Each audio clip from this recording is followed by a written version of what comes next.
तो लिया ना यहाँ लिखने वाला। नमस्कार मित्रों, Jai Hind to all of you. Swayam Prabha online lecture સિરીઝમાં હું ડૉક્ટર વિનોદ મીના આપનું હાર્દિક અભિવાદન કરું છું. BECC 101ના આગામી સંસ્કરણમાં આજે આપણે એડમ સ્મિથની અર્થશાસ્ત્રની વ્યાખ્યા વિશે માહિતી મેળવીશું. એડમ સ્મિથને અર્થશાસ્ત્રના પિતા તરીકે પણ ઓળખવામાં આવે છે.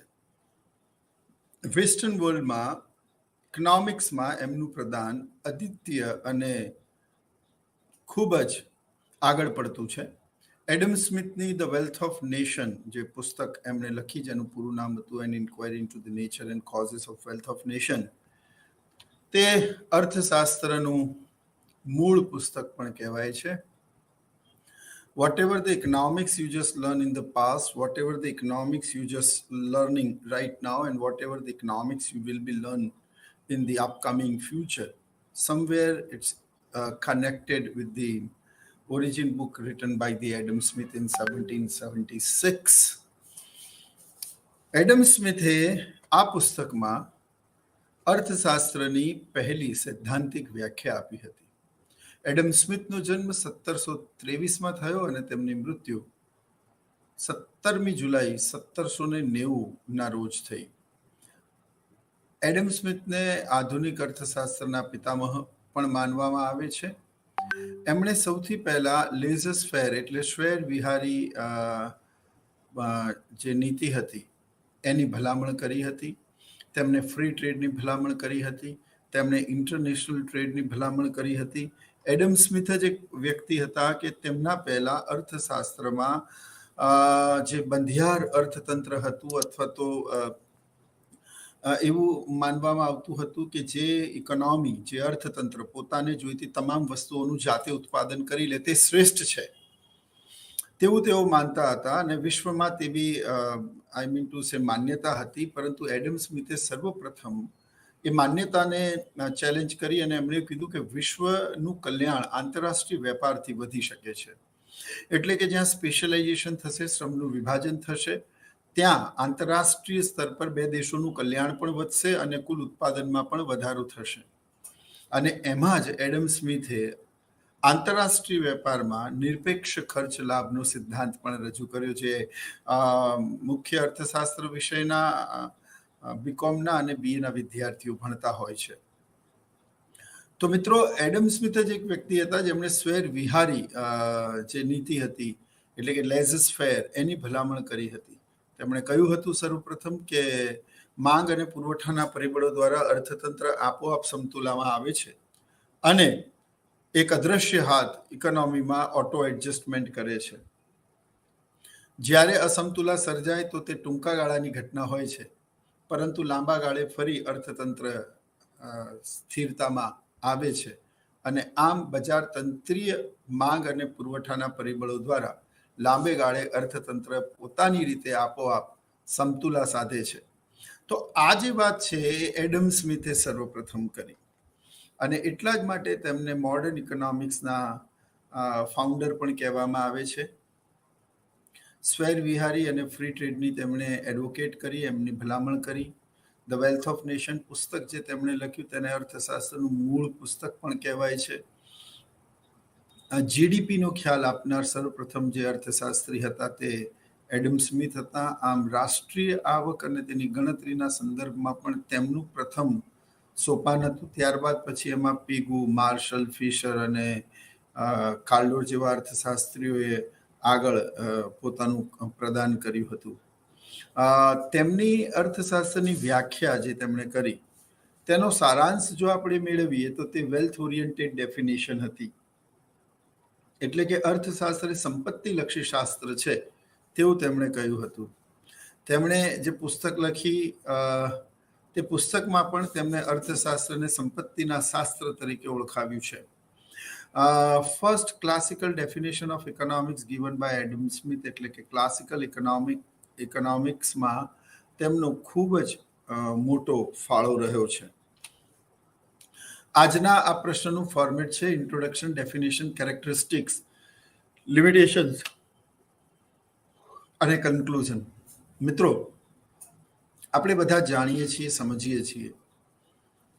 અર્થશાસ્ત્ર વિશે અલગ અલગ અર્થશાસ્ત્રીઓએ પોતાની અલગ અલગ વાત કહી છે. તેમાં સૌથી પહેલા એડમ સ્મિથે અર્થશાસ્ત્રને economics is science of wealth, એટલે કે અર્થશાસ્ત્ર તે સંપત્તિનું શાસ્ત્ર છે તેવું કહ્યું. આ વ્યાખ્યા તેમણે 1776માં તેમના લખેલા પુસ્તક ધ વેલ્થ ઓફ નેશન, જેનું પૂરું નામ an inquiry into the nature and causes of wealth of નેશનમાં રજૂ કરી. એડમ સ્મિથે પોતાની વ્યાખ્યામાં એવું કહ્યું કે અર્થશાસ્ત્ર એ સંપત્તિનું શાસ્ત્ર છે. સંપત્તિનું શાસ્ત્ર છે ઇન ધ સેન્સ કે કોઈ પણ અલ્ટિમેટ શાસ્ત્રની જેનું જે અંતિમ ધ્યેય છે તે ધ્યેય સંપત્તિમાં વધારો કરવાનું છે. રાષ્ટ્રની સંપત્તિ કઈ રીતે વધે, તેની રાષ્ટ્રીય આવકમાં કેવી રીતે વધારો થાય, તેના વિશે તેમણે વાત કરી હતી. પરંતુ અર્થશાસ્ત્રના સંદર્ભમાં આગળ જતા 1890માં માર્શલ અને તેમના અનુયાયીઓએ એવું કહ્યું કે કોઈ પણ શાસ્ત્ર હોય પણ એનો અંતિમ ધ્યેય તો માનવ જ હોવો જોઈએ, સંપત્તિ નહીં. મિત્રો, રોટલી સોનાની હોય પણ તે ખવાય નહીં. અને એટલા જ માટે the ultimate goal of any science must be to upliftment of the welfare or the standard of the living of the society. And that's why લોકોને એવું લાગ્યું કે એડમ સ્મિથની આ વ્યાખ્યા હ્યુમન ઓરિએન્ટેડ નથી, આ સંપત્તિ ઓરિએન્ટેડ એટલે કે વેલ્થ ઓરિએન્ટેડ છે. અને એટલા જ માટે એની ટીકા કરતા માર્શલે અર્થશાસ્ત્રની એક નવી વ્યાખ્યા 1890માં પોતાના લખેલા પુસ્તક ધ પ્રિન્સિપલ ઓફ ઇકોનોમિક્સમાં આપી. જેમના મતે અર્થશાસ્ત્ર એ કલ્યાણલક્ષી શાસ્ત્ર છે અને જેનું અંતિમ ધ્યેય એ માનવ કલ્યાણ, તેની સુખાકારીમાં વધારો કરવાનું છે. રોબિન્સ નામના અર્થશાસ્ત્રીએ ત્યારબાદ અર્થશાસ્ત્રની અછતલક્ષી વ્યાખ્યા આપી. 1931-32માં તેમના લખેલા પુસ્તક an essay on the nature and significance of economics. રોબિન્સે એવું કહ્યું કે અર્થશાસ્ત્ર એક બહુ જ પ્રોફેશનલ સબ્જેક્ટ છે. એને પ્રેમ, માયા, મમતા, કરુણા, લાગણી, દયા આની સાથે કોઈ સંબંધ નથી. It is very professional subject which is absolutely money oriented or we can say profit oriented. એટલે જે માર્શલે વાત કરી છે તે વાત વધારે પડતી કલ્યાણલક્ષી છે, હ્યુમન ઓરિએન્ટેડ છે, દેટ્સ ફાઇન. પણ વધારે પડતા ઇમોશન્સથી અર્થશાસ્ત્ર જોડાયેલું નથી. અર્થશાસ્ત્ર માત્ર ને માત્ર નફાની વાત કરે છે, તે નાણાકીય વ્યવહારોની વાત કરે છે.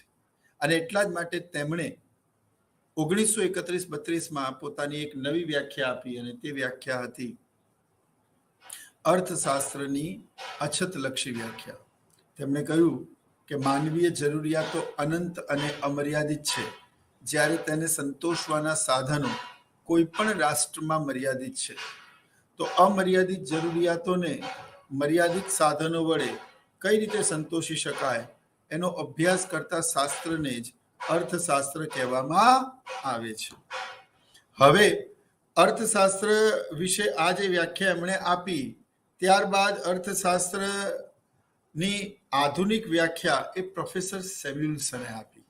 અને પોલ સેમ્યુલ્સને એવું કહ્યું કે અર્થશાસ્ત્રની આ વ્યાખ્યા એમાં દરેક અર્થશાસ્ત્રી ઇકોનોમિક્સની આ વ્યાખ્યા આપતા એ ભૂલી ગયો કે અર્થશાસ્ત્રનું મૂળ મંત્ર તો આર્થિક વૃદ્ધિ અને વિકાસની વાત કરવાનું છે. અર્થશાસ્ત્રની પ્રારંભિક અને મુખ્ય સમસ્યાઓનો ઉકેલ આપવાનું છે, જેમ કે ગરીબી છે, બેરોજગારી છે, વસ્તી વધારો છે, ફુગાવો છે, કિંમતમાં વધારો, મોંઘવારી છે. આની તો કોઈ વાત કરી જ નથી આ લોકોએ. Plus the ultimate goal of economics is how to increase the growth and development of the nation. દ્વિતીય વિશ્વયુદ્ધ બાદ જે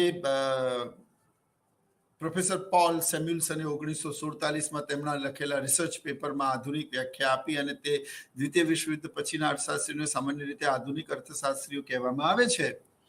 તો તેમણે અર્થશાસ્ત્રમાં જે દ્વિતીય વિશ્વયુદ્ધ પૂરું થયું અને તે પછી બ્રિટિશ કોલોનિયલ એરામાંથી મોટા ભાગના દેશો આઝાદ થયા, તે દેશો હવે અંગ્રેજોની ગુલામી બાદ જ્યારે સરકારની સત્તા તેમના હાથમાં આવી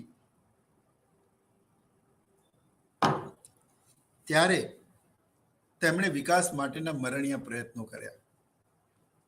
તેમનો એકમાત્ર ધ્યેય હતો how to increase the growth and development of the nation. તે સમયના દેશો છૂટથી વૃદ્ધિની જગ્યાએ વિકાસ અને વિકાસની જગ્યાએ વૃદ્ધિ શબ્દનો ઉપયોગ કરતા હતા.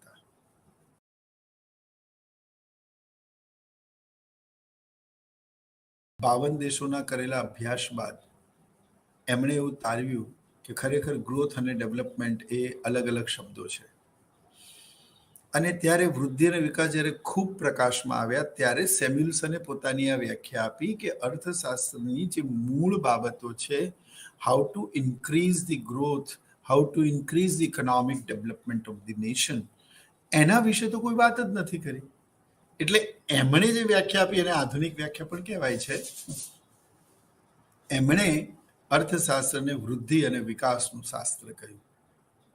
તો સમયે સમયે આપેલી આ વ્યાખ્યાઓની પોતાની એક અલગ સંકલ્પનાઓ છે, જેમાં આપણે સૌથી પહેલા એડમ સ્મિથે આપેલી વ્યાખ્યા 1776માં તેમણે લખેલા પુસ્તક ધી વેલ્થ ઓફ નેશન, અને જેમાં તેમણે કહ્યું કે અર્થશાસ્ત્ર એ સંપત્તિનું શાસ્ત્ર છે, તેના વિશે આપણે આજે વિગતે માહિતી મેળવીશું.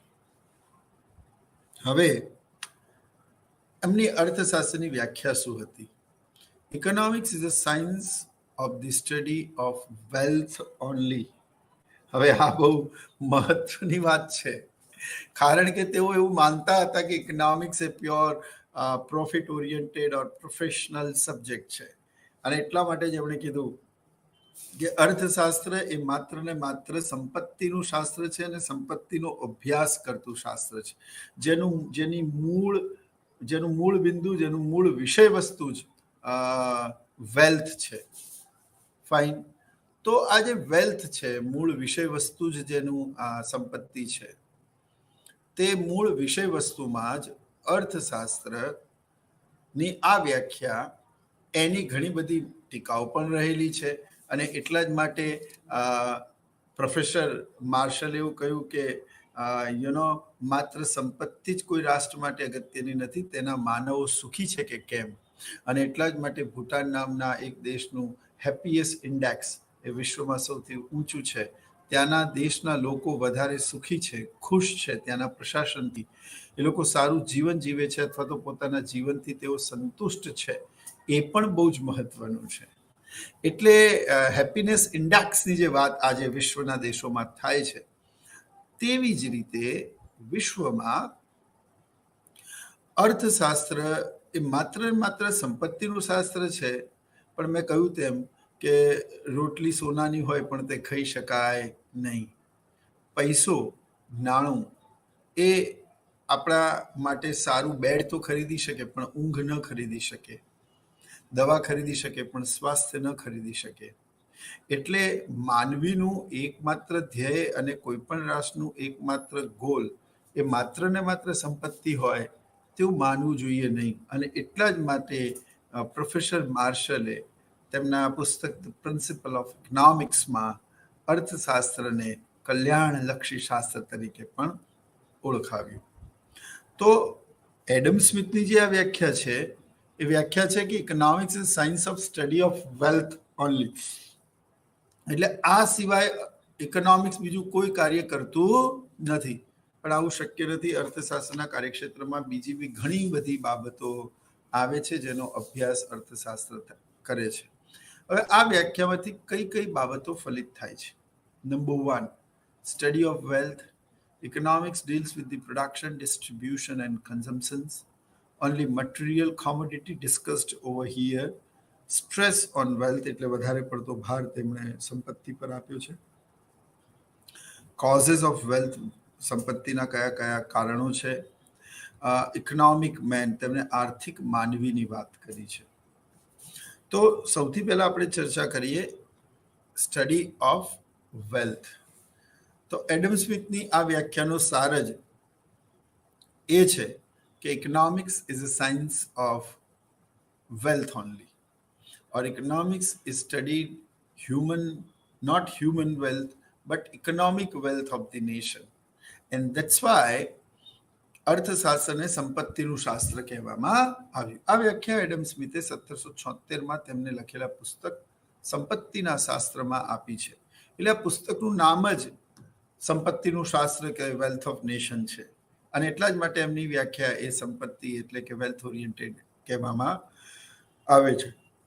મિત્રો, અર્થશાસ્ત્રની એમની આ વ્યાખ્યા, એ વ્યાખ્યામાં તેમણે એવું કહ્યું કે અર્થશાસ્ત્રનું જે વિષય વસ્તુ છે અથવા એનું પ્રમુખ જે કાર્યક્ષેત્ર છે એ how to increase the national income, per capital income, and how to increase the reserve of nation or foreign reserve એની પાસે કેવી રીતે વધી શકે. એની લેણદેણની તુલનામાં પુરાંત હોવી જોઈએ. તે દેશ પર આંતરરાષ્ટ્રીય દેવું ઓછું હોવું જોઈએ. તે દેશના વિદેશ વેપારમાં પુરાંત હોવી જોઈએ. તેની લેણદેણની તુલા સરભર અથવા તો પુરાંતવાળી હોવી જોઈએ. તે દેશ પાસે વિદેશી હુંડિયામણનો જથ્થો સારા એવા પ્રમાણમાં હોય. આ અર્થશાસ્ત્રનું પ્રમુખ કાર્ય છે. આ કેવી રીતે થાય? તો તેના માટે એડમ સ્મિથે કહ્યું કે જે બંધિયાર અર્થતંત્રની વાત છે એના કરતાં તમે આંતરરાષ્ટ્રીય સ્તર પર મુક્ત વેપાર એટલે કે ફ્રી ટ્રેડની વાત કરો. એવું જરૂરી નથી કે દરેક દેશ પોતાની તમામ વસ્તુઓ જાતે બનાવી શકે, અને તે બનાવવામાં તે કાર્યક્ષમ અને શ્રેષ્ઠ છે તેવું પણ જરૂરી નથી. એટલે જે વસ્તુ તમે ન બનાવતા હો, ન બનાવી શકતા હોય, બનાવી શકતા હોય તો એટલી કાર્યક્ષમ રીતે ન બનાવી શકતા હોય જેટલું બીજો દેશ બનાવી શકતો હોય, તો તમારે તે વસ્તુ બનાવવાના બદલે જેમાં તમારી શ્રેષ્ઠતા વધારે છે તે વસ્તુ બનાવવી જોઈએ અને પોતાના દેશની સંપત્તિમાં વધારો કરવો જોઈએ. સે for example, there are two nations, A and B. They are producing two goods, X and Y. હવે એમણે એવું કીધું એડમ સ્મિથે કે બે દેશો છે, એ અને બી. માનો એ ભારત છે, બી બ્રાઝિલ છે. હવે માની લો કે ભારત એ ચા બનાવવામાં વધારે શ્રેષ્ઠ છે અને બ્રાઝિલ એ કોફી બનાવવામાં વધારે શ્રેષ્ઠ છે. ચા અને કોફી બંનેનું ઉત્પાદન બંને દેશો કરે છે. 10 દિવસના શ્રમ બાદ ભારત પોતાના 100 એકમો અને શ્રમિકોને માંથી 50ને ચાના અને 50ને કોફીના ઉત્પાદનમાં રોકે છે.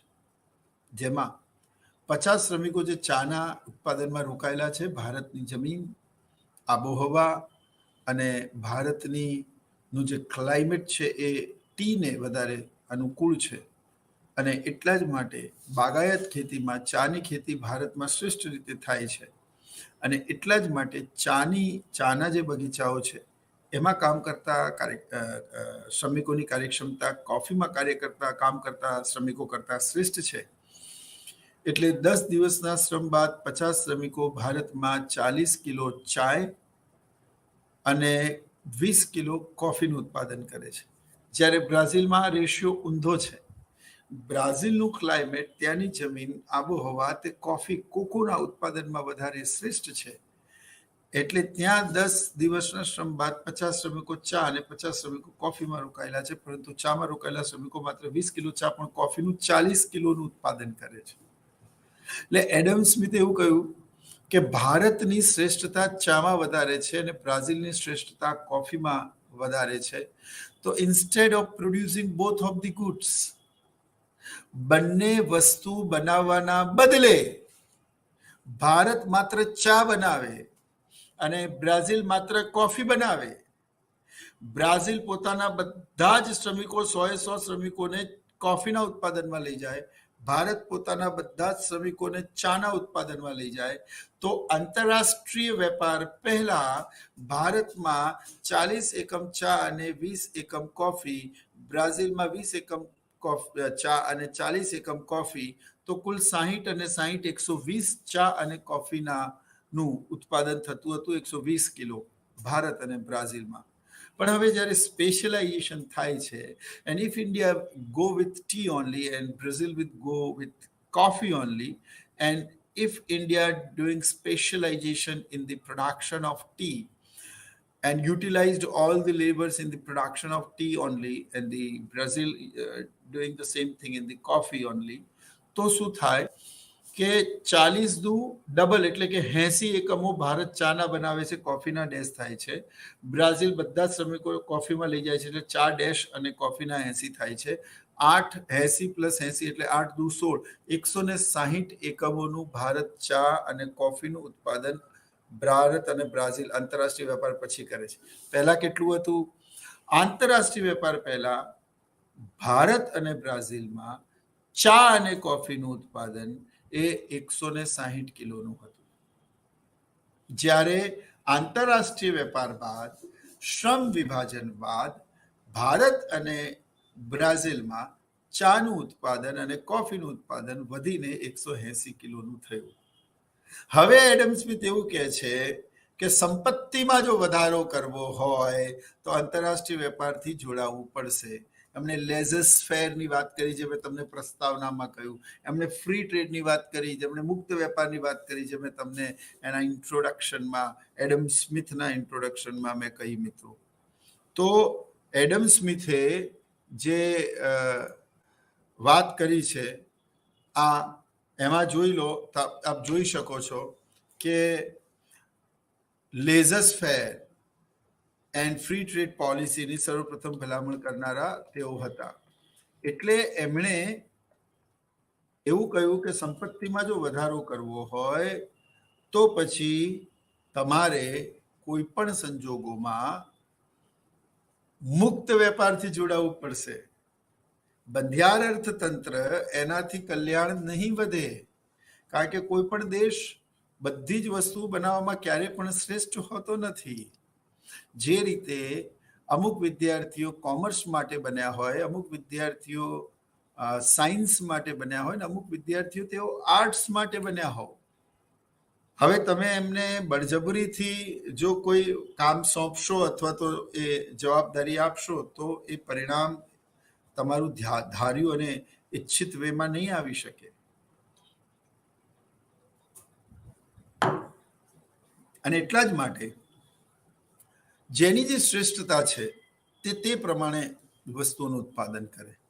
અને આમાંથી જ એડમ સ્મિથે આંતરરાષ્ટ્રીય વેપારનો સર્વપ્રથમ નિયમ એબ્સોલ્યુટ એડવાન્ટેજ કોસ્ટ થિયરી, એટલે કે આંતરરાષ્ટ્રીય વેપારનો નિરપેક્ષ ખર્ચ લાભનો સિદ્ધાંત રજૂ કરેલો. અલ્ટિમેટલી વાત તો વિશ્વના દેશોના કલ્યાણ, એમની સંપત્તિ અને આવકમાં વધારો કરવાની વાત હતી. અને આંતરરાષ્ટ્રીય વેપારથી જો બંને દેશોને લાભ થશે તો જ તેઓ આંતરરાષ્ટ્રીય વેપારથી જોડાશે. હવે એના માટે તો આપણે એબ્સોલ્યુટ એડવાન્ટેજ કોસ્ટ થિયરી ભણવી પડે. પણ આપણો જે પ્રથમ મુદ્દો છે study of wealth, A study of wealth એટલે કે રાષ્ટ્રની સંપત્તિમાં કેવી રીતે વધારો કરી શકાય તેના ઘણા બધા પાસાઓ, જેમાંનું એક મેં આપને મુક્ત વેપાર અને ફ્રી ટ્રેડની જે વાત છે જે એડમ સ્મિથે કરી એ રજૂ કર્યા છે. બીજું છે કે it deals with the production, distribution and consumptions. આમ જોવા જઈએ ને મિત્રો તો સમગ્ર અર્થશાસ્ત્ર 3 બાબતો પર જ નિર્ભર છે: પ્રોડક્શન, ડિસ્ટ્રીબ્યુશન એન્ડ કન્ઝમ્પશન્સ. ઉત્પાદન, એની યોગ્ય રીતે વહેંચણી અને એની વપરાશ. વપરાશ થાય ફરી શૂન્ય થાય, ફરી ઉત્પાદન કરવું પડે, ફરી વહેંચણી કરવી પડે અને ફરી એની વપરાશ થાય. અને આ વાઇસિયસ સર્કલ એટલે કે આ ચક્ર સતત ને સતત ચાલ્યા કરે. આને ઇકોનોમિક સાયકલ કે પ્રોડક્શન સાયકલ પણ કહેવામાં આવે છે. ઉત્પાદન કરવા માટે તમારે 4 સાધનોની જરૂર પડે, જમીન, મૂડી, શ્રમ, નિયોજક. આ ચારે સાધનો ઉત્પાદનની પ્રક્રિયામાં જોડાય. એટલે જે નિયોજક છે એ કોક પાસેથી જમીન લે, એ જમીન બદલામાં એને ભાડું આપે. એ શેર વાર પાડીને લોકો પાસેથી મૂડી એકત્રિત કરે, એ મૂડી બદલામાં એમને વ્યાજ ચૂકવે, ડિવિડન્ડ ચૂકવે. ત્યારબાદ એ પેઢીમાં કામ કરવા માટે અમુક શ્રમિકો આવે જેને એ હાયર કરે, એમને વળતર વેજીસ, રેમ્યુનરેશન ચૂકવે. આ નિયોજક તો તે પોતે છે જ. આ ચારેય સાધનોની મદદથી ઉત્પાદન પ્રક્રિયાને શક્ય બનાવે.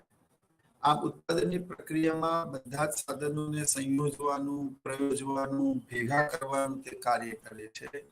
એટલા માટે જ તેને સંયોજક કહેવામાં આવે છે. હવે તે પોતાનો નફો તેમાંથી કાઢી લે છે અને ફરી જમીનને ભાડું, મૂડીને વ્યાજ, શ્રમને વેતન ચૂકવે છે. આ સાધનોની મદદથી તે ઉત્પાદન કરે છે.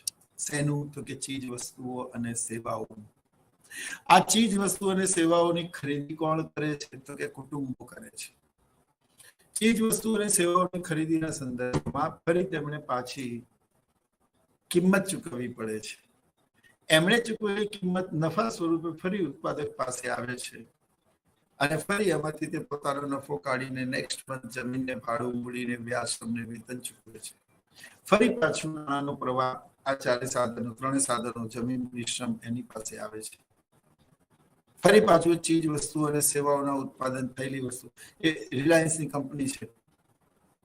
રિલાયન્સે માની લો કે અમદાવાદમાં કોઈ પ્રોજેક્ટ નાખ્યો તો એના માટે જમીન લીધી કોઈ પાસેથી, એને શેર ઇસ્યુ કર્યા રિલાયન્સના, લોકો એવા રોકાણ કર્યું કે પૈસા લોકોના રિલાયન્સ પાસે આવ્યા. ત્યારબાદ એ કંપનીમાં એને અમુક શ્રમિકોને હાયર કર્યા. હવે જમીન, મૂડી, શ્રમ આવી ગયું. નિયોજક તો પોતે છે જ. આની મદદથી એને ચીજ વસ્તુનું ઉત્પાદન કર્યું.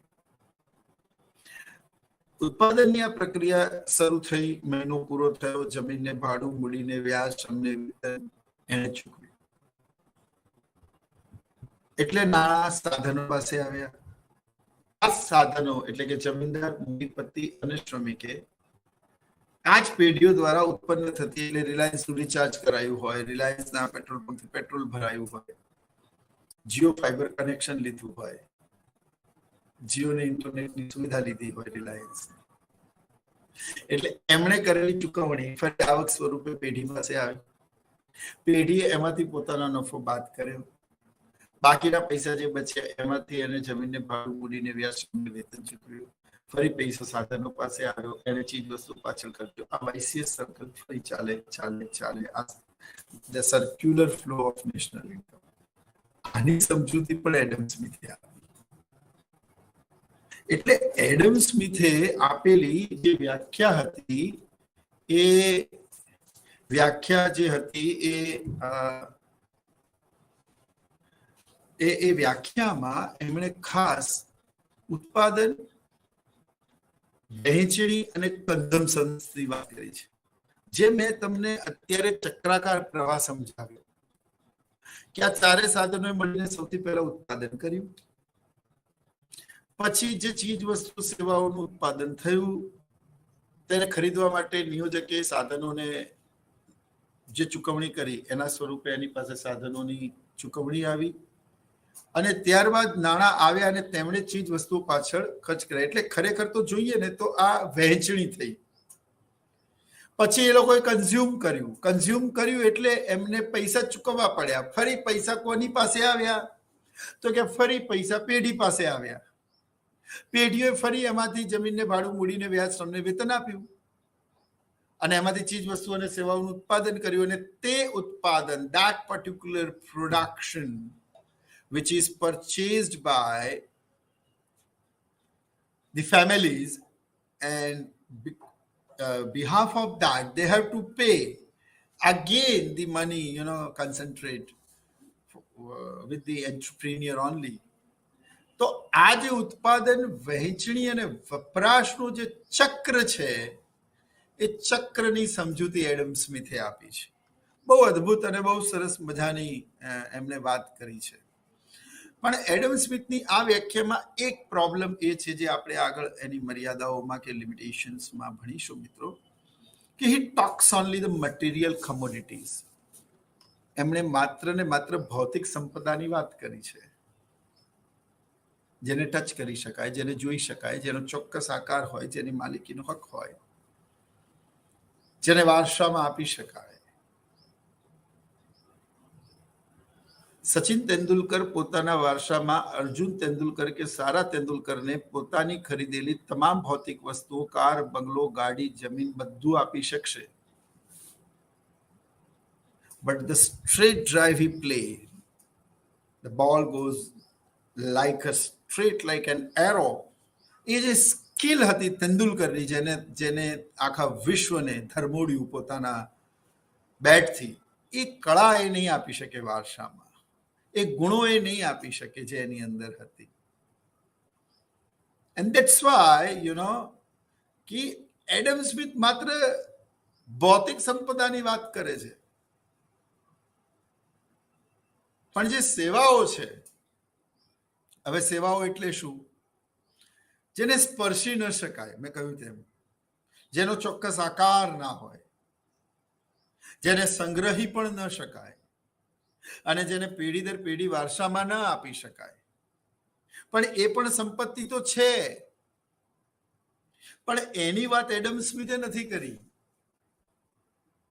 એ માત્ર આ મોબાઈલ, આ પેન, આ શર્ટ, આ સ્પેક્સ, આ બધાની વાત કરે છે. જેને સ્પર્શી શકાય, ફિઝિકલ ગુડ્સ. તો મિત્રો, જે એડમ સ્મિથ છે, એ Adam સ્મિથે materialistic wealth, it means he talks about the physical wealth of the nation. તેને વારસામાં આપી શકાય, તેનો ચોક્કસ આકાર હોય, તેની માલિકીના હક હોય, તેને જોઈ શકાય, સ્પર્શી શકાય. તમે ડોક્ટરની સેવાઓને જોઈ શકતા નથી, અનુભવી શકો છો. એ ડોક્ટર પોતાના ખરીદેલા હોસ્પિટલ્સ પોતાના બાળકને આપીને જશે, જે કળા ઓપરેશન કરવાની એની હતી, તબીબ તરીકેની એની જે એક્સપર્ટાઇઝ, એનો જે અનુભવ, એનો જે બહોળો એક્સપિરિયન્સ હતો, એ એના બાળકોને નહીં આપી શકે.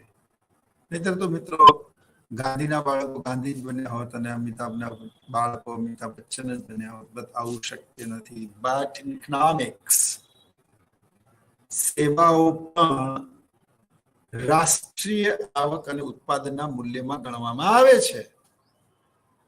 પરંતુ એડમ સ્મિથે એની વાત કરી નથી. He talks about the materialistic or material commodities and goods only. Stress on wealth. Adam સ્મિથે પોતાની સમગ્ર વ્યાખ્યામાં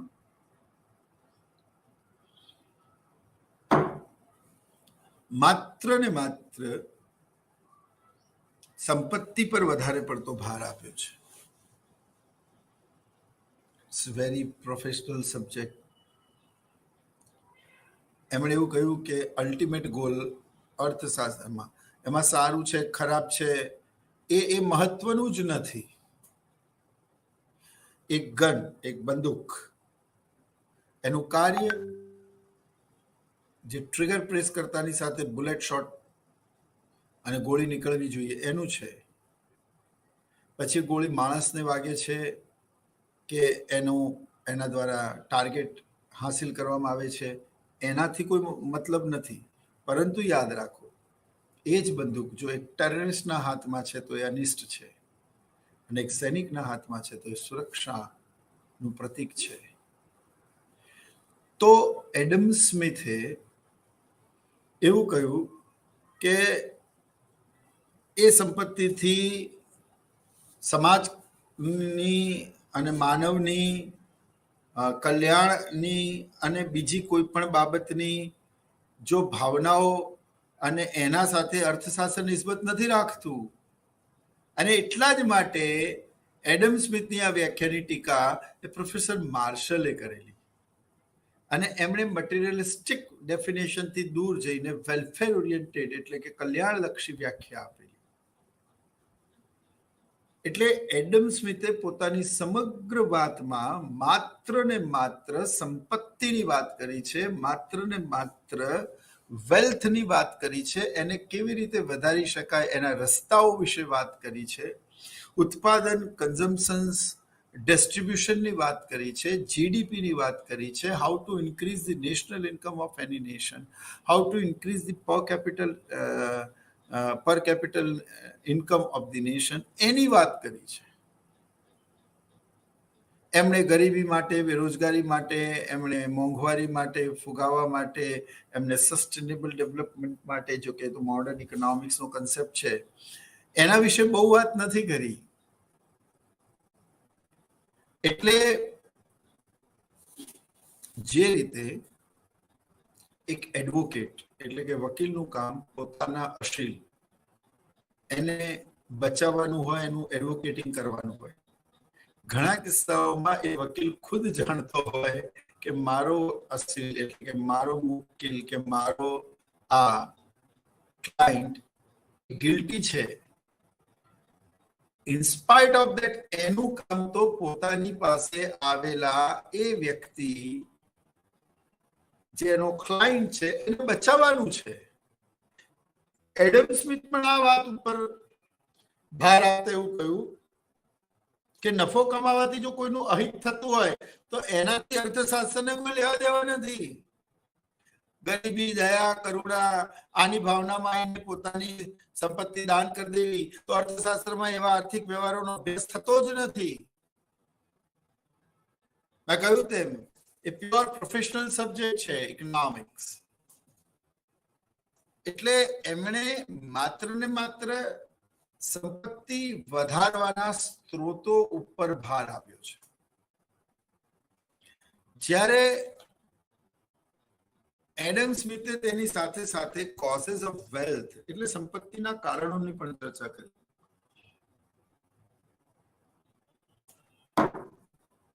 જેમ અગાઉ આપને કહ્યું કે આંતરરાષ્ટ્રીય વેપાર, મુક્ત વેપાર એના ઉપર ભાર આપવો, લેઝર ફેર બજાર તંત્ર પર ભાર આપવો, મૂડીવાદી ઉત્પાદન પદ્ધતિ, સરકારના હસ્તક્ષેપનો અભાવ, માંગ અને પુરવઠા દ્વારા આપોઆપ પરિબળોને ઓટો એડજસ્ટમેન્ટ તરફ લઈ જવા દેવા, એક અદૃશ્ય હાથ કામ કરે છે જેનાથી માંગ અને પુરવઠો સ્વયં સમતુલામાં આવી જાય છે. સરકારનું કાર્ય માત્ર કાયદો અને વ્યવસ્થા અને ન્યાયતંત્ર જાળવવા પૂરતું મર્યાદિત છે એવું એડમ સ્મિથે કહ્યું. લેટ ધેમ ડિસાઇડ.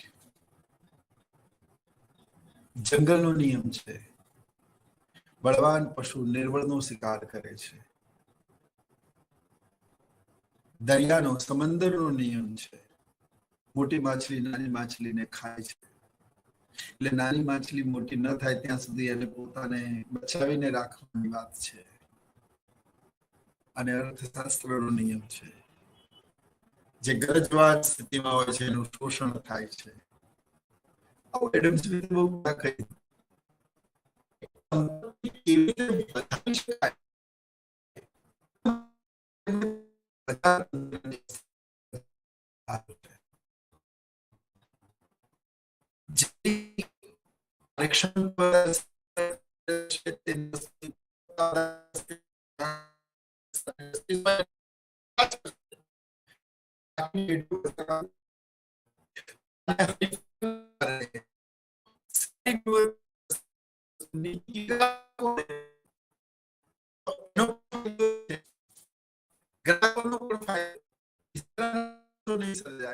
સ્પર્ધાના કારણે સાધનનો મહત્તમ ઉપયોગ થશે, કાર્યક્ષમ ઉપયોગ થશે અને સ્પર્ધામાં ટકાવી રાખવા માટે દરેક ઉત્પાદક બજારને નો મેક્સિમમ શેર મેળવવા માટે સારી ગુણવત્તાની વસ્તુઓ નીચી કિંમતે ગ્રાહકો સુધી પહોંચાડશે. તો આનાથી ઉત્પાદકોને પણ ફાયદો થશે, એમનું વેચાણ વધશે અને ગ્રાહકોને પણ ફાયદો થશે, એમને સારી ગુણવત્તાવાળી વસ્તુ નીચી કિંમતે મળશે. તેઓ સામ્યવાદી વ્યવસ્થામાં બહુ બિલીવ નહોતા કરતા, તે સરકારના ઇજારામાં પણ નહોતા માનતા. તેમણે મુક્ત વેપારની વાત કરી, તેમણે સ્વેર વિહારની વાત કરી, ફ્રી એન્ટ્રી અને ફ્રી એક્ઝિટની વાત કરી. જેને પણ બજારમાં જ્યારે પણ પ્રવેશવું છે તે આવી શકે, અને જેને પણ બજારમાંથી જવું હોય તે બજાર છોડીને જઈ શકે. સો ફ્રી એન્ટ્રી, ફ્રી એક્ઝિટ. અને પેઢીઓની આવી અવર જવરથી માંગ અને પુરવઠો લાંબા ગાળે આપોઆપ સમતુલામાં આવે છે અને અર્થતંત્ર એ સમતુલા સાબિત કરે છે. ટૂંકા ગાળામાં અસમતુલા હોઈ શકે, પણ લાંબા ગાળે તો તે સમતુલા જ સદાય છે. આ દ્વારા શ્રેષ્ઠમાં શ્રેષ્ઠ વસ્તુઓનું ઉત્પાદન થશે. જરૂરિયાત પ્રમાણે જે કિંમત ચૂકવશે તેનું એ પ્રમાણે એની વહેંચણી થશે, અને વપરાશ કર્યા પછી ફરી આ ચક્ર સદંતર ચાલશે, અને તેમાં બજાર તંત્ર જ મુખ્ય ભૂમિકા નિભાવશે. અને વર્ષોથી અમેરિકા આ જ ફિલોસોફી અને આ જ થિયરીમાં ચાલ્યું. આમ તમે જુઓ ને તો વિશ્વમાં જાપાન પણ વિકસિત છે અને અમેરિકા પણ વિકસિત છે, પરંતુ બંનેના વિકાસની નો જે રસ્તો છે અથવા તો વિકાસની જે રીત છે એ અલગ અલગ છે. American people or the economy of the America is believed in consumptions only, while the Japanese people and the society of the Japan believes in savings. હવે તમે જુઓ, અમેરિકામાં વીકલી સેલરી છે, આવર પર સેલરી છે. સેટરડે સન્ડે ઓફ છે, તો Monday to Friday વ્યક્તિ કામ કરે છે. ફ્રાઈડે સાંજે અથવા તો સેટરડે મોર્નિંગમાં સેલરી લઈ અને સન્ડે નાઇટ સુધી એ સેલરી વપરાઈ નહીં જાય ત્યાં સુધી તે ખર્ચ કરે છે. એક વ્યક્તિનું ખર્ચ બીજા વ્યક્તિની આવક બને છે. સરકારનું ખર્ચ અમારી, તમે ફીસ ભરી, તમારું ખર્ચે સરકારની આવક, સરકારનું ખર્ચે અમારી આવક, અમારું ખર્ચે એક્સની આવક, એક્સનું ખર્ચે વાયની આવક. આ રીતે અર્થતંત્ર ચાલે છે. ખર્ચ વધે છે. હું 2000 રૂપિયાનો ખર્ચ કરું છું ડીમાર્ટમાં જઈને, તેનો અર્થ એ થયો સામે હું 2000 ની વસ્તુની માંગ કરું છું. એટલે ખર્ચ વધશે તો માંગ વધશે, માંગ વધશે તો ઉત્પાદન વધશે, ઉત્પાદન વધશે તો રોજગારી વધશે, વધશે તો રાષ્ટ્રીય વધશે, રાષ્ટ્રીય વધશે તો દેશનો આર્થિક વિકાસ થશે. તો American economy is developed in like some way. તો અમેરિકન અર્થશાસ્ત્રમાં અને અમેરિકન અર્થશાસ્ત્રીઓ કન્ઝમ્પશન્સ પર વધારે ભાર મૂકે છે.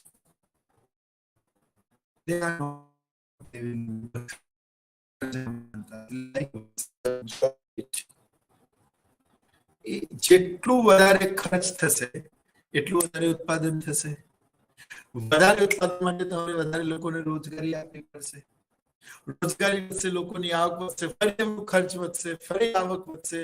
લોકોની આવકના સરવાળાને જ આપણે રાષ્ટ્રીય આવક કહેતા હોઈએ છીએ. રાષ્ટ્રીય આવક વધશે તો દેશનો આર્થિક વિકાસ થશે, તો અમેરિકન ઇકોનોમી ડેવલપ થઈ ગઈ. Now when we are talking about the Japanese economy, બહુ મહત્વની વાત કહું છું, તો આવકમાંથી જાપાનના લોકોએ સેવિંગ્સ કરે, ખર્ચ ન કરે, લાકડાના ઘરોમાં રહે, ઓછી જરૂરિયાતોમાં જીવનને સંતોષવામાં માને. બહુ વૈભવશાળી બંગલોસ ના હોય.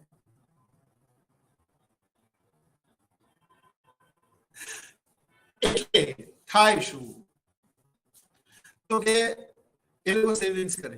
સેવિંગ્સ ક્યાં જાય? બેંકમાં જાય. બેંકની થાપણ વધે, બેંક એનું ધિરાણ કરે. જે વ્યક્તિ ધિરાણ કર્યું છે એનું મૂડીરોકાણ કરે. મૂડીરોકાણ વધે, ઉત્પાદન વધે, રોજગારી વધે, આવક વધે, રાષ્ટ્રીય વધે, દેશનો આર્થિક વિકાસ થાય. તો જાપાન પણ વિકસિત. પણ બંને દેશોના વિકાસની સંકલ્પનાઓ અલગ અલગ છે. અલ્ટિમેટલી રસ્તા વિકાસ સુધી જ જાય છે, પણ એની રીત અલગ અલગ છે. कभी रूप भला न बुरा बनाता है, नजर का फेर सभी गुण दोष दिखाता है, कीचड़ में भी कल देखता है कोई, और किसी को चांद में भी दाग नजर आता है. the way of development of the USA and Japan, it's absolutely different. અને એ એક કન્ઝમ્પશન બેઝ પર છે અને એક સેવિંગ્સ બેઝ પર છે. એડમ સ્મિથ એવું કહ્યું કે અર્થશાસ્ત્રમાં વપરાશ થવી જરૂરી છે. આગળ જતા જે પ્રોફેસર કેન્સે ધ જનરલ થિયરી નામક પુસ્તક 1936માં લખ્યું, તેમાં તેમણે વપરાશ વિધેયની વાત કરી. ખરેખર એનું મૂળ બીજ તો એડમ સ્મિથે 1776માં તેમની લખેલી પુસ્તકમાં ક્યાંક વાવી દીધેલું. એમણે ઉત્પાદન, વહેંચણી અને વપરાશની વાત તો બહુ પહેલા કરી દીધી. અને વપરાશ વિધેય તે કેન્શિયન અર્થશાસ્ત્રનું એક ખૂબ જ મહત્વનું પ્રદાન માનવામાં આવે છે. That's why I told you before that whatever the economics you learned in the past, whatever the economics you're just learning right now, and whatever the economics you will be learning in the future, somewhere it's connected with the Wealth of Nation book, which is written by the Adam Smith in 1776. એટલે અર્થશાસ્ત્રના જે પારિભાષિક સંકલ્પનાઓ છે એ Adam સ્મિથે બહુ પહેલા discuss કરી. એટલે એમણે બજાર તંત્રની વાત કરી, એમણે સ્વૈર વિહારની વાત કરી, એમણે મુક્ત અવર જવરની વાત કરી, એમણે મૂડીવાદી અર્થવ્યવસ્થાની વાત કરી, એમણે આંતરરાષ્ટ્રીય વેપાર અને શ્રમ વિભાજનની વાત કરી. અને આનાથી કોઈ પણ વિશ્વની સંપત્તિમાં વધારો થશે તેવું તેમણે કહ્યું. એટલે કોઝેસ ઓફ વેલ્થ. પછી એમણે ઇકોનોમિક મેનની વાત કરી. Now what you mean by economic man? આર્થિક માનવ કોને કહેવાય?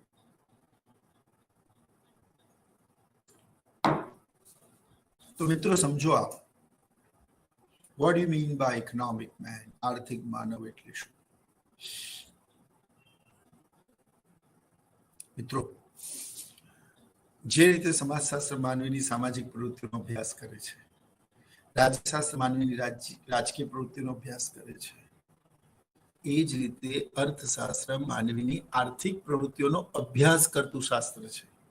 અને આર્થિક પ્રવૃત્તિઓ એટલે શું? જેમાં નાણું કેન્દ્ર સ્થાને હોય, જે સંપત્તિની એડમ સ્મિથે વાત કરી, જે નફાના ઉદ્દેશ્યથી કરવામાં આવતી હોય. હું આપને અહીંયા ભણાવું છું, આપે ફીસ ભરી છે, આપ ઇગ્નુના વિદ્યાર્થી છો, મને અહીંયા ભણાવવાના પૈસા મળે છે, તો તમારો મારો સોદો એ સ્વાર્થને વરેલો છે અથવા તો ક્યાંક ને ક્યાંક યુટિલિટી એન્ડ પ્રોફિટથી કનેક્ટેડ છે. તો આ પ્રવૃત્તિ આર્થિક છે.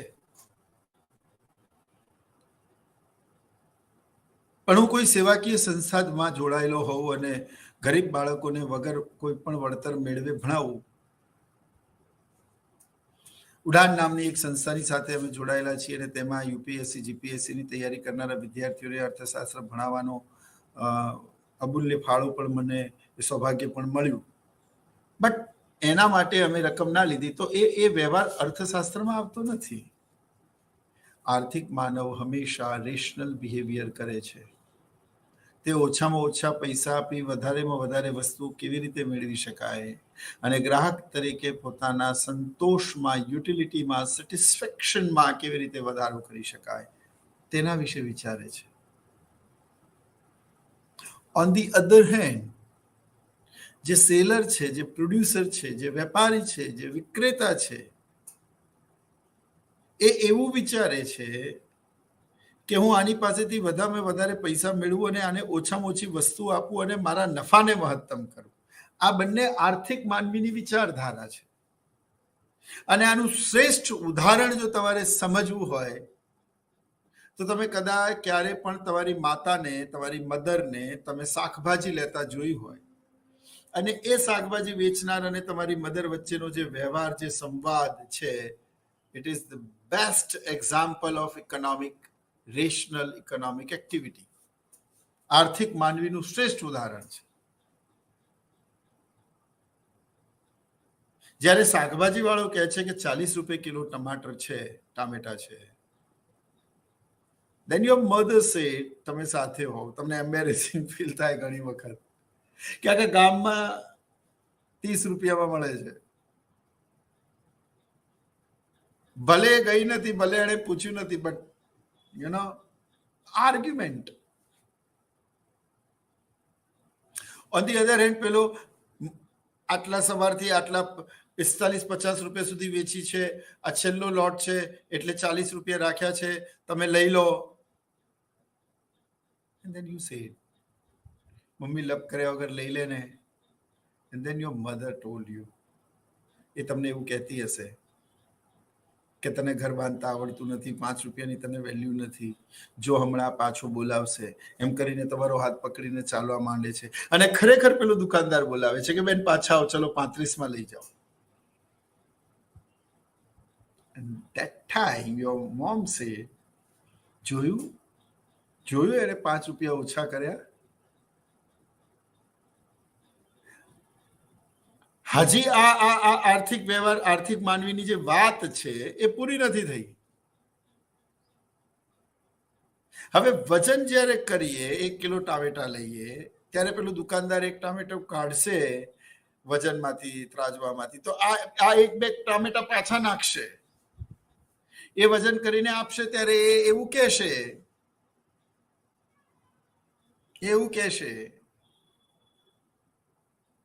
કે આના ઉપર લીલો મસાલો પણ આપો, કોરિએન્ડર, કોથમીર એ પણ આપો.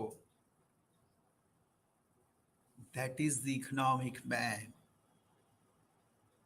And moreover, જ્યારે તમે એ શાકભાજી લઈને સોસાયટીમાં એન્ટર થાવ છો ને સામે કોઈ બીજી પાડોશી મહિલા મળે છે ને એવું પૂછે છે કે ટામેટા શું ભાવ લઈને આવ્યા, ત્યારે સામેની મહિલા એવું કહે છે કે હું 40 રૂપિયા કિલો લઈને આવી.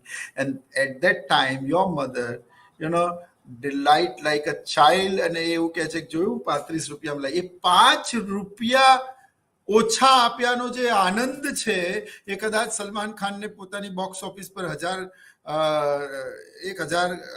I mean to say રૂપીઝનો 1000 crore રૂપીઝનો business કર્યા પછી પોતાની ફિલ્મનો આનંદ સલમાન ખાનને નહીં થયો હોય એટલો 5 રૂપિયાનો નફો મેળવવાથી આપની મધરને થયો. એ આર્થિક માનવી હંમેશા ઓછામાં ઓછા પૈસા આપીને વધારેમાં વધારે વસ્તુઓ મેળવી પોતાના સંતોષને કેવી રીતે મહત્તમ કરી શકાય તેના વિશે વિચારે છે. જ્યારે વેચનાર તેને ઓછામાં ઓછા એકમો આપી તેની પાસેથી વધારેમાં વધારે પૈસા મેળવી પોતાના નફાને મહત્તમ કેવી રીતે કરી શકાય તેના માટે સતત ચિંતનશીલ કાર્યરત રહે છે. આ આર્થિક માનવીની નિશાની છે. અર્થશાસ્ત્ર ગાંડાઓનો અભ્યાસ કરતું નથી અને દયા, લાગણી, પ્રેમ, માયા, મમતાથી આપી દીધેલું મફતમાં એવા વ્યવહારોનો અર્થશાસ્ત્ર અભ્યાસ કરતું નથી. આર્થિક વ્યવહારો, આર્થિક માનવ, તાર્કિક, તર્કસંગત, રેશનલ બિહેવિયરની વાત કરવામાં આવે છે.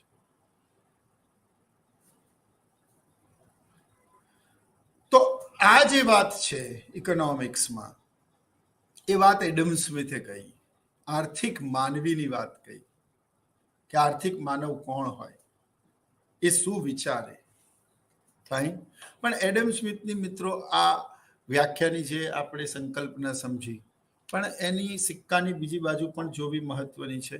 એડમ સ્મિથની આ વ્યાખ્યાની ઘણી બધી મર્યાદાઓ પણ છે અને એ મર્યાદાઓ, લિમિટેશન્સ ને ક્રિટિસિઝમ પણ કહેવામાં આવે છે. સૌથી પહેલા એડમ સ્મિથની આ વ્યાખ્યા તે વેલ્થ ઓરિએન્ટેડ છે. વેલ્થ ઓરિએન્ટેડનો મતલબ એવો થાય કે આ વ્યાખ્યા એ માત્ર સંપત્તિને ધ્યાનમાં રાખે છે, માનવને નહીં. અને મેં તમને કહ્યું, કોઈ પણ મોડર્ન સાયન્સનો અલ્ટિમેટ ગોલ એ માનવ કલ્યાણમાં વધારો કરવાનો હોવો જોઈએ. સંપત્તિ સર્વસ્વ નથી. पैसा बहुत कुछ होता है पर पैसा सब कुछ नहीं होता है. એટલે માનવીની સુખાકારી, તેના કલ્યાણની વાત કરવી જોઈએ, સમાજની વાત કરવી જોઈએ, તેના અપલિફ્ટમેન્ટની વાત કરવી જોઈએ. એડમ સ્મિથ એવું માનતા હતા કે બધું જ કલ્યાણ, બધું જ અપલિફ્ટમેન્ટ માત્ર ને માત્ર પૈસાના કારણે આવે છે, જે સદંતર સત્ય નથી. એટલે એની વ્યાખ્યાની આ સૌથી પહેલી મર્યાદા એ હતી કે તેમને માનવ કલ્યાણને ધ્યાનમાં રાખ્યું નથી. તેમની સમગ્ર વ્યાખ્યા એ માત્ર ને માત્ર સંપત્તિ ઓરિએન્ટેડ છે. બીજું તમે જો ઇગ્નોર્ડ આસ્પેક્ટ ઓફ હ્યુમન વેલફેર, એટલે એમણે માનવ કલ્યાણની ઉપેક્ષા કરી છે. આજે વેલફેર ઇકોનોમિક્સમાં વિશિષ્ટ પ્રદાન બદલ અમર્ત્ય સેનને, જે પશ્ચિમ બંગાળના ઉચ્ચ કોટીના બ્રાહ્મણ પરિવારમાં પેદા થયા, તે અમર્ત્ય સેનને ઇકોનોમિક્સમાં નોબેલ પ્રાઇઝ મળ્યું, પણ અર્થશાસ્ત્રમાં વેલફેર ઓરિએન્ટેડ કલ્યાણલક્ષી અર્થશાસ્ત્રના વિશિષ્ટ પ્રદાન બદલ તેમને ગરીબી માટે જે કામ કર્યું વૈશ્વિક સ્તર પર, એના માટે નોબેલ પ્રાઇઝ મળ્યું. આજે વિશ્વ સસ્ટેનેબલ ડેવલપમેન્ટની વાત કરે છે. જેટલો હક ભારતની નૈસર્ગિક સંપદા પર તમારો અને મારો નાગરિક તરીકે છે, એટલો અનબોર્ન જનરેશનનો પણ છે. માટે સંસાધનોનો ઉપયોગ એ રીતે કરવો કે આપણે રહીએ કે ના રહીએ, પણ આવનારી પેઢી માટે આટલી શુદ્ધ વાયુ, આટલું સરસ વાતાવરણ અને આ સંસાધનો બચે. એટલે તમે 10 ઝાડ કાપો તો સામે 100 ઝાડ લગાવો, જેથી કરીને આપણે રહીએ કે ના રહીએ, પણ આવનારી પેઢી માટે વૃક્ષો ચોક્કસ રહે. એ સસ્ટેનેબલ ડેવલપમેન્ટની વાત, માનવ કલ્યાણની વાત, હજી સુધી નહીં જન્મેલી પેઢીઓની ચિંતા કરવાની વાત એ એડમ સ્મિથે નથી કરી. મોડર્ન ઇકોનોમિક્સની દેન છે. વૈશ્વિક સ્તર પર ગરીબી કેવી રીતે ઘટાડી શકાય, માનવ કલ્યાણમાં કેવી રીતે વધારો કરી શકાય. તો આમે પહેલાની સરકાર અને પહેલાના રાજ્યો પોલીસ રાજ્યો હતા, જેમનું જવાબદારી માત્ર દેશમાં કાયદો અને વ્યવસ્થા જાળવવા પૂરતી મર્યાદિત હતી. પરંતુ દ્વિતીય વિશ્વયુદ્ધ બાદ જ્યારે બ્રિટિશ કોલોનિયલ એરામાંથી મોટા ભાગના દેશો જ્યારે આઝાદ થયા, ત્યારે વર્ષો સુધી તેમના અર્થતંત્રનું શોષણ થયું. બ્રિટિશરો તો જતા રહ્યા, પણ પાછળ છોડતા ગયા એક ગરીબીમાં સબળતું, બેરોજગારી અને મોંઘવારીથી પ્રભાવિત થયેલું એક એવું અર્થતંત્ર જેને વિશ્વએ ભારત વર્ષ અથવા તો હિન્દુસ્તાન કે ઇન્ડિયા તરીકે ઓળખ્યું. એટલે પછી ગરીબી દૂર કરવી, આર્થિક વૃદ્ધિ અને વિકાસમાં વધારો કરવો એ અલ્ટિમેટ ગોલ બન્યા કોઈ પણ રાષ્ટ્ર માટે. વૈશ્વિક સ્તરે હવે સરકારનું કાર્યક્ષેત્ર બદલાયું. હવેની સરકાર એ પોલીસ રાજ્ય નથી, પણ કલ્યાણલક્ષી રાજ્ય છે, જેનું કાર્ય દેશની રાષ્ટ્રીય અને માથાદીઠ આવક અને આર્થિક વિકાસમાં વધારો કરવાની સાથોસાથ ગરીબી કેવી રીતે ઘટે, બેરોજગારી કેવી રીતે ઘટે, વધતી વસ્તીને કઈ રીતે નિયંત્રિત કરી શકાય, બેઘરોને અને નિર્વાસિતોને આશ્રય કેવી રીતે આપી શકાય, કઈ રીતે ગરીબો સુધી સરકાર પોતાની યોજનાના લાભો પહોંચાડી શકે, સિનિયર સિટીઝનની સુરક્ષાની વાત, મહિલાઓની સુરક્ષાની વાત, બાળકોના ભરણ પોષણની વાત, દરેકને શિક્ષાની વાત, ન્યાયની વાત, દરેક વ્યક્તિને સમાન હકોની વાત હવે આ સરકાર વિચારે છે. પહેલાના જમાનામાં તો કાયદો અને વ્યવસ્થા જાળવવી અને બાહ્ય આક્રમણ સામે પ્રજાનું રક્ષણ કરવું આ સુધી મર્યાદિત હતી. લોકો પોતાનું જીવન પોતાની રીતે જીવતા હતા. પણ જે રીતે ઘરમાં મા બાપ હોય, તે રાષ્ટ્રમાં સરકાર હોય. આ સમગ્ર રાજ્ય એના બાળકો છે અને તેના રહેતા નાગરિકોના ભવિષ્ય વિશે વિચારવું, તેમનું જીવન ધોરણ પહેલા કરતા શ્રેષ્ઠ બનાવવું, તે સરકારની જવાબદારી છે. સરકાર આપણી પાસેથી કર ઉઘરાવે છે અને માટે સારી સેવાઓ પૂરી પાડવી, સારી રોડ રસ્તા પૂરા પાડવા, સુરક્ષા પ્રદાન કરવી, સભ્યતા અને માનવ કલ્યાણમાં વધારો કરવો એ જવાબદારીનું કાર્ય છે. એટલે સરકારનું કાર્યક્ષેત્ર વધ્યું એટલે જાહેર ખર્ચમાં પણ વધારો થયો. એટલે જ આજે વિશ્વમાં કોઈ પણ દેશ ઉપર દેવું હોય તો તે અનિષ્ટ માનવામાં નથી આવતું. એનો બીજો સંવાદ એવો પણ લેવામાં આવે છે કે જો દેવું છે તો એ દેશ આર્થિક વિકાસ માટે કાર્યો કરે છે, એ મેટ્રો રેલ, બુલેટ ટ્રેન ચલાવી રહ્યું છે, તે ગરીબો બેરોજગારો પાછળ ખર્ચ કરી રહ્યું છે. જો પુરાંત હોય અથવા તો સરભર હોય, એનો અર્થ એ થયો કે વિકાસના કાર્યો થઈ નથી રહ્યા, યોજનાઓ ઘડાઈ નથી રહી. Are you getting what I am saying? જો બધી યોજનાઓથી કાપ મૂકી દેવામાં આવે તો અત્યારે બજેટ સરપ્લસ થઈ જાય. બટ એવું નથી. અમેરિકા જેવા દેશ ઉપર પણ દેવું છે અને આધુનિક અર્થશાસ્ત્રમાં એને અનિષ્ટ માનવામાં આવતું નથી. તો માનવ કલ્યાણ, આ વ્યાખ્યા વેલફેર ઓરિએન્ટેડ નથી, માનવ કલ્યાણની વાત નથી, માત્ર ને માત્ર સંપત્તિની વાત છે મિત્રો. Material aspects definition, only consideration of the physical goods and wealth. મેં કહ્યું તેમ ડોક્ટરની સેવાઓ, વકીલની સેવાઓ, શિક્ષકની સેવાઓ, સાયન્ટિસ્ટ અને એન્જિનિયરની સેવાઓ, ટ્રાન્સપોર્ટેશન, કમ્યુનિકેશન, હેલ્થ, આ બધું જ સેવાઓમાં આવે છે. અને આના દ્વારા ઉત્પન્ન થયેલી સેવાઓનું મૂલ્ય રાષ્ટ્રીય આવકમાં ગણવામાં આવે છે, પણ એ સેવાઓ વિશે એડમ સ્મિથે વાત કરી નથી. That is the big problem. You cannot imagine your nation without the doctor, without the scientist, without the teacher, without the educationalist. And that important clue missed by the Adam Smith. He talks only about the physical goods. એમણે અછતની વાત કરી નથી, એટલા માટે રોબિન્સે અછતલક્ષી માનવ અર્થશાસ્ત્ર એ અછતલક્ષી અને પસંદગીનું શાસ્ત્ર છે. એમણે મેં કહ્યું તેમ બેરોજગારી, ગરીબી અને ગ્રોથ એન્ડ ડેવલપમેન્ટની વાત નથી કરી. તો આ એડમ સ્મિથની વ્યાખ્યાઓની મિત્રો મર્યાદા છે. I hope you all enjoying the lecture.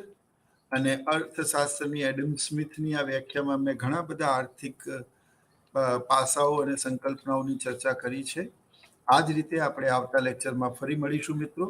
ત્યાં સુધી આપ સૌને ડૉક્ટર વિનોદ મીના તરફથી જય હિન્દ, નમસ્કાર. અને સ્વયં પ્રભાની ઓનલાઈન ચેનલમાં નવા સંસ્કરણ સાથે એકવાર ફરી આપણે જોડાઈશું. ધન્યવાદ.